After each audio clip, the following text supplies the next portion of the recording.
dhe më bashkangjitët në studio, sepse unë Gjuda Floriani kemi vërë disa dhurata pikërisht për kushtrimin i cili ka qenë një ndër personat më që na ka përkrahur më shumëti gjatë këtij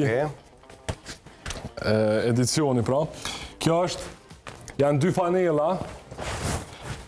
Ajo besoj që ka më shumë rëndësi dhe peshë, do ta quaj kështu, numri 9, legjenda e futbollit kosovar, Fadil Vokri, si dhe legjenda e Bajenit aty ku kushtrimi ka pasur rastin të atakoj.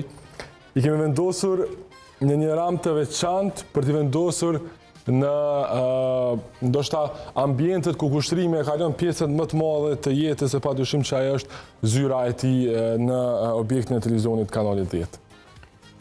Kjo një befasi shumë e këndshme edhe në base e papritura në këtë moment e kërkon edhe një fotografi të përbashkët, besoj. Padyshim, ja këtu. Falenderoj shumë. Se me të vërtet është një kënaqësi e veçantë. Me Fadil Vokrin kam qenë shumë mik me legjendën e futbollit. Njëri nga kolegët tonë, me telefon, ja ta japun telefonin. Po. Ja ku e ke telefonin aty të mentori. Po, ja të. Mentori na ndihmon se televizionin e njeh mirë. Okej.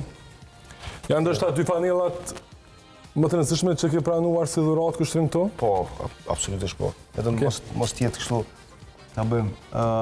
Po. Një falenderim shumë i veçantë. Edhe do kujdeset Floriani për këtë. Florian, falenderoj ty shumë. Edhe po, lutem.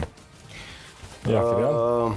Kënaqësi e veçantë, natyrisht dy legjendat, edhe të kemi diçka nga panelat origjinale që janë kujtime të jashtëzakonshme Fadili për atë çfarë ka bërë për futbollin, që është më i madhi i futbollit të Kosovës, pa asnjë diskutim, edhe që meriton çdo herë një përkujtim edhe një respekt.